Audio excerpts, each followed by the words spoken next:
Hello everyone, my name is Zach. I am the Traveling Man, and this is part 2 of my Embarkation Day video from the Norwegian Encore. I'm currently sailing in Alaska, and I had so much footage from my Embarkation Day that I had to split the footage in two. Without further ado, I'm going to throw it back to me a few days ago when I was boarding the Norwegian Encore. Continuing our walk along the waterfront out here, here's the gelato station that is open right now. And then if we go down here just a little bit further, we're going to come to the outdoor seating area for Los Lobos. And Los Lobos is the Mexican restaurant on board the ship.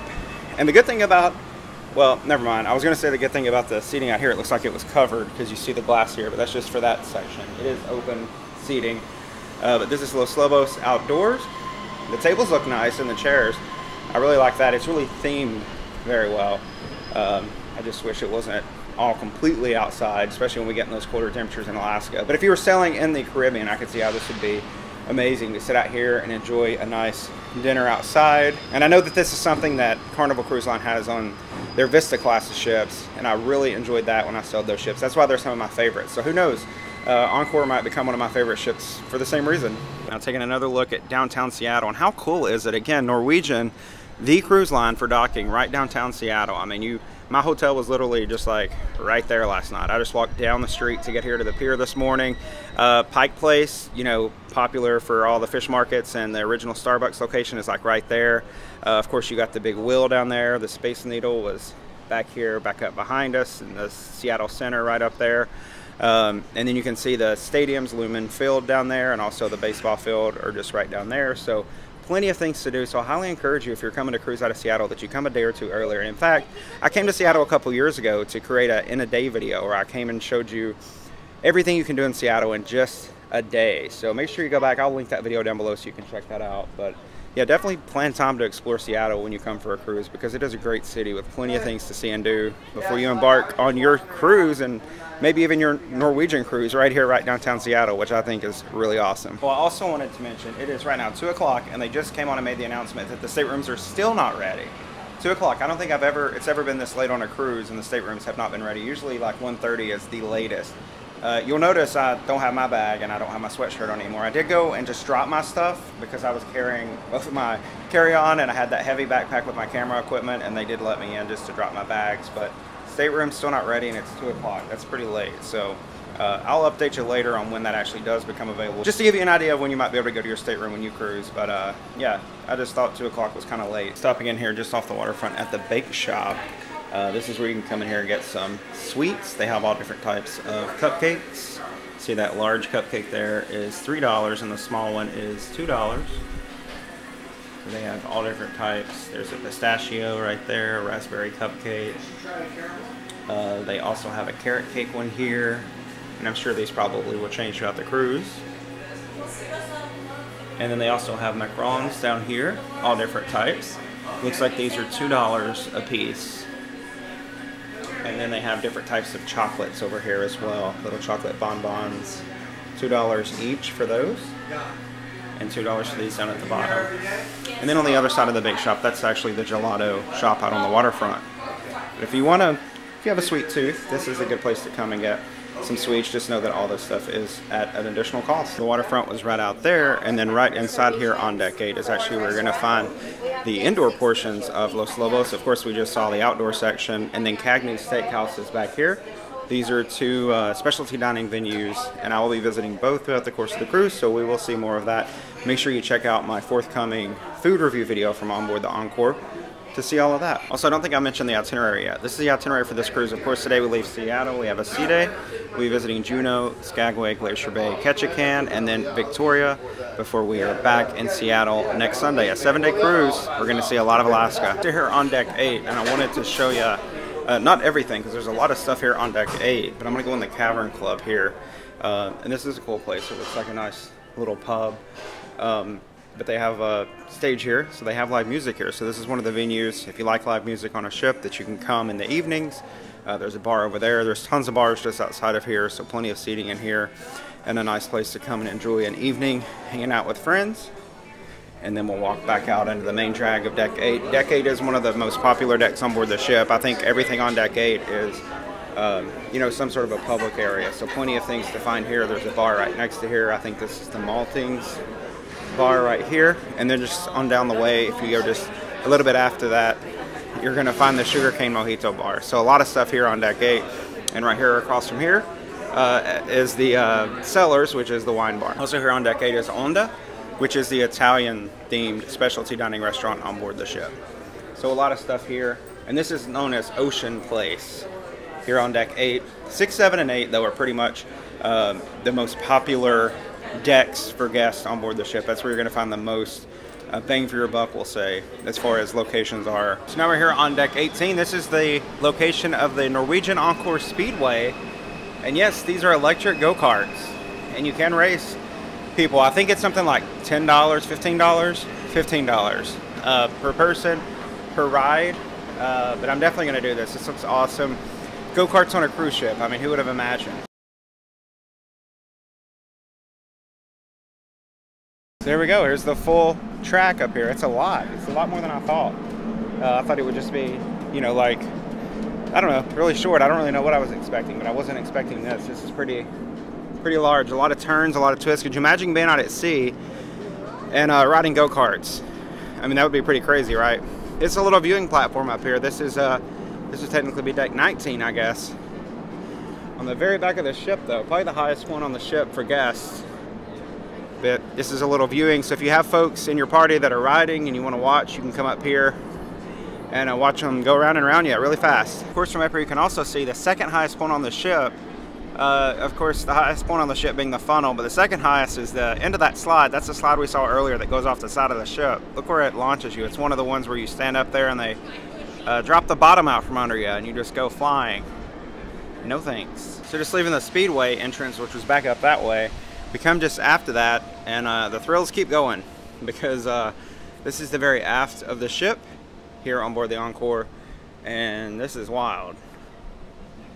I mean, I think this is part of the laser tag, but this is pretty wild to see on a ship. You know, a lot of places to hide here.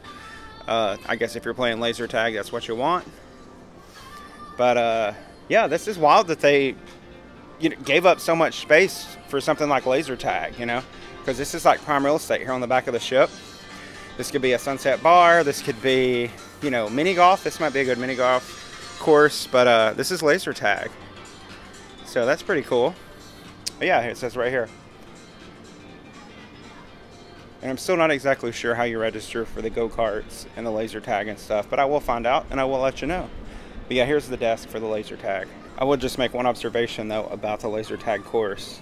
It does look so odd, I think, back here, just because it's sort of, you know, I don't know, it's just sort of a cheapy glow-in-the-dark looking aesthetic, you know? So for this to be in the prime real estate on a cruise ship just doesn't make a lot of sense to me. Like, it looks almost like it would glow in the dark. Something in a fun house or something, you know? And it's here on the back of the cruise ship. But yeah, laser tag and Norwegian Speedway, both here on the back of the ship. Pretty much from decks 18 and 19 on board, the highest you can get on the ship. And while we're up this high, we might as well take another look. A beautiful Seattle this afternoon. It is now 2:30, and we're getting closer to our 5 o'clock time at Sailaway. All right, so back in the room now, officially in the room now, because we actually can be in the room, allowed to be in the room. Around 2:45 is when they made that announcement that the rooms were ready and folks could proceed to their rooms. So that was pretty late. We actually were supposed to set sail, I think, around 5, so that's just within a couple of hours almost of time to set sail. So you really could tell all of the decks, you know, all the public areas were just loaded with people because people couldn't go to their rooms, so everyone was hanging out on deck. So the ship really felt crowded. So I know it'll feel different now that folks can be in their rooms and hang out in their rooms. So I'm glad I can be in my room now and just sort of fill it out and start to really enjoy it. I have been really excited about staying in one of these studio rooms. Like I said, a lot of folks had told me I need to try it out. A lot of folks had told me how awesome it was, and now here I am. I'm trying it out. I had the opportunity to upgrade to a balcony, and I love a balcony, especially in Alaska, but I was like, no, I'm going to do the studio room. I'm going to try it out because I have tried it on Celebrity. I've done a video of it on Celebrity, so I thought I'd compare the two. So if you're a solo cruiser and you're curious about the solo experience on board Norwegian and how that might compare to some of the other lines, make sure you stick around because I'm going to put out a video on just that and let you know how this entire solo experience on board Norwegian Encore was. So that's one of the things I'm looking forward to experiencing on this cruise. And one of the reasons why I picked Norwegian specifically is because I know they're known among solo cruisers for the excellent solo experience. So we'll see how that goes. I also wanted to mention my local bar and grill experience that I had for lunch. That was really good. The burger, when they first set it down, it looked like something they might have gotten up on the pool deck, and I was a bit worried. I'm like, oh, this is just going to be standard food like you could get anywhere else on board the ship, but it wasn't. By the time the meal ended, between that burger I had the Wrangler burger, I'll show you a clip of that, and then I also had the smoked barbecue wings, all incredible. It was almost like it was premium food, like it was specialty dining, and I almost expected them to be like, oh, you owe us for this meal because it's specialty dining, but no, it's free. It's included in the cost of the cruise. It's all part of their, you know, freestyle dining that NCL or Norwegian is big on. So I really enjoyed that, and really enjoying the ship so far. It's a beautiful ship. I just enjoy walking around and seeing all the spaces. Because it is a new cruise line to me, a new ship to me, it's I'm a feel a little bit lost right now, but I know as the week goes on, I'll get my bearings and be able to share much more about the ship and the cruising experience in general with you. But I'm really excited. Can't wait to see Alaska, and can't wait to see more of Norwegian, because so far I'm pretty impressed with the Norwegian Encore, I have to say. It's now almost 5 o'clock, and I don't know if you can see it from here or not, but they are now letting down the ropes, and we're about to set sail from Seattle. If I pan around here, you can see Seattle back here behind me. I'm actually down on the 7th deck of the ship because there's not a lot of people out here. In fact, this is the deck that we boarded on. You can actually see the gangway here behind me.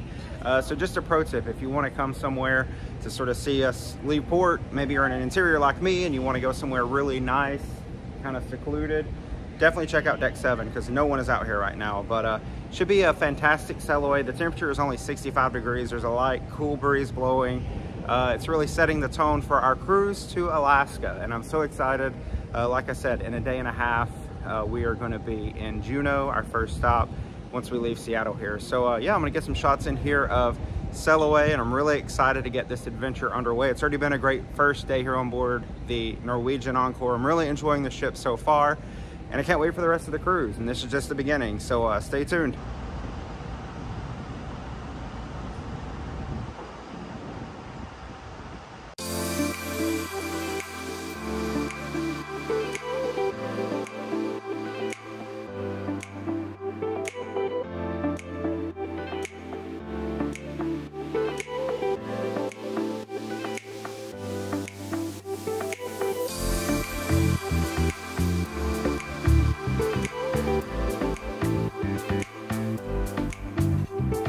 Very scenic Sailaway this afternoon as we head out of Seattle. You can see a lot here, in addition to Pier 66 back there that we just left. If you go north, you can see a lot of the other piers here in Seattle. I don't think these are used for cruises as much as Pier 66. Of course, you can also see there the Space Needle, the middle of the screen. You can also see the Olympic Sculpture Park there. And just a beautiful view now as we depart Seattle and head north into the Puget Sound as we head throughout the evening toward the Pacific Ocean. And one of the cool things about sailing out of Seattle, in addition to the stunning views, but just where it's positioned, you know, you're not far from Vancouver, Canada. Vancouver, Canada is where a lot of cruise ships also depart from for cruises to Alaska. A lot of cruises are home ported in Vancouver and Seattle during the summer. We'll probably get to the Pacific probably sometime after midnight, I would think. Now back inside as we continue to sail away, but I did want to show you one more thing that I forgot. This is actually my muster station, so I was in here when I first boarded the ship. But this is the Encore Theater. This is the main theater on board the ship. So we'll take a look at it real quick. And it's I don't think it's very big for a ship that holds 4,000 people. There's not a lot of seats in here. So it'll be interesting to see how full or not full or whatever shows are as the week progresses. But it's also sort of very nondescript. It's just very plain, in my opinion, for such a beautiful ship. I think the Encore is beautiful, but I don't know why the theater is so basic for a ship that's so beautiful and awesome. Just outside of the Encore Theater is the box office. This is another place you can come and make reservations for shows and any entertainment or things like that. So basically after the first day of the cruise, when you go to the craft social, you'll come here to the box office to make your reservations. And this is just the atrium lobby, I guess, sort of outside the theater. I think it's really beautiful. So beautiful views here as we sail away from Seattle. Not only can you see Seattle there, but you can see, look on the right side of your screen, you can see Mount Rainier. Very, very beautiful shot. I was just happened to be walking. I was on my way to film something else and I saw Mount Rainier popped way up there. And it's really cool to see those two right here in the same shot. Again, spectacular to be sailing out of Seattle and be able to see something like this for the very first time. I'm always geeking out whenever I fly into Seattle looking for Mount Rainier, so to be able to see it as we sail away is just stunning.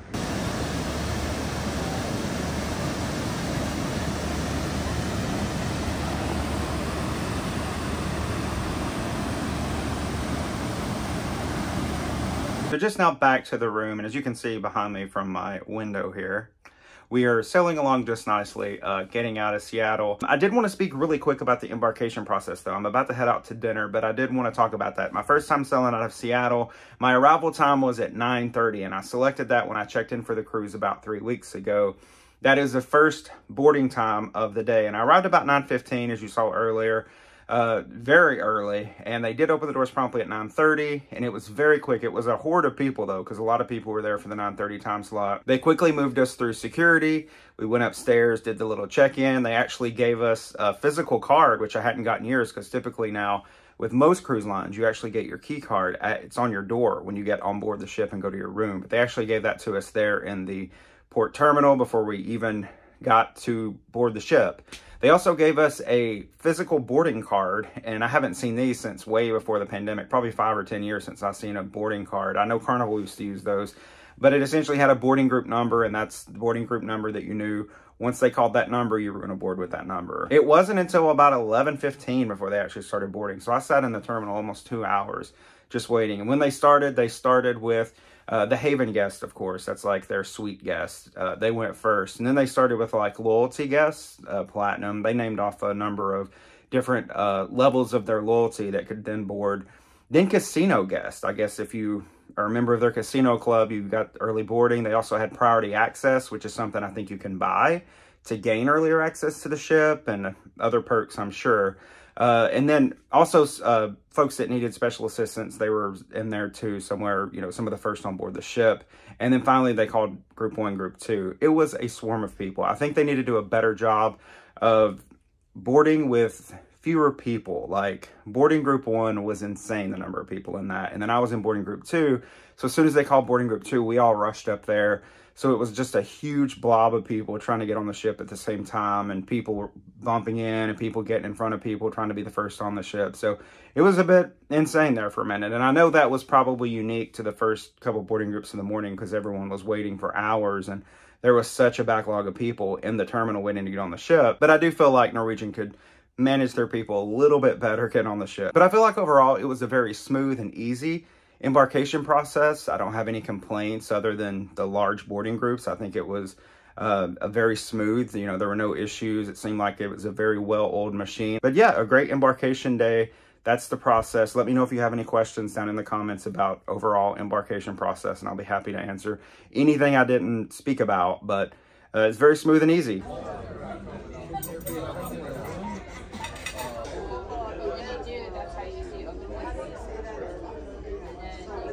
Good evening. It's now been several hours since the last time I talked to you. I did go to dinner at Le Bistro, and it was pretty good. I can't say that it was amazing or anything as much as I want to. I'll talk more about all that again in my dining review. I know I'll mention that a couple times, but I just want to make sure that you know that I am going to talk about all the food in a separate video, and all the food, all the video, and the clips from that will be in there. And I'll throw some from Le Bistro though over here while I'm talking. It was an okay meal. It wasn't the best specialty dining I've had on a ship before, but, you know, I don't really think it was all that great. That's sort of my concise review. After that, I went up on the observation lounge in deck 15 and just relaxed because the sun was setting. It was beautiful. We've kind of been like neck and neck with Diamond Princess going out of port toward the Pacific tonight, so it was cool to see that ship. And then I went to comedy, and now I'm back in the room. I am so tired. I'm still on East Coast time, and so my body is like 3 hours ahead, and I'm just want to go to bed. So I'm gonna do that. But tomorrow's a sea day, so make sure you come back. I'm gonna walk around the ship more and show you more of the ship in the next video, and just show you what I get up to on a sea day in general. So a lot of fun to still be had here on board Norwegian Encore. Had a great embarkation day. Really enjoying the ship and the Norwegian experience so far. So come back tomorrow and see if that continues. Thank you so much for watching this video. If you enjoyed it, please go down below, give me a thumbs up, as it does help out my channel and I greatly appreciate it. And until next time, which is, well, tomorrow, I'll see you on the next adventure.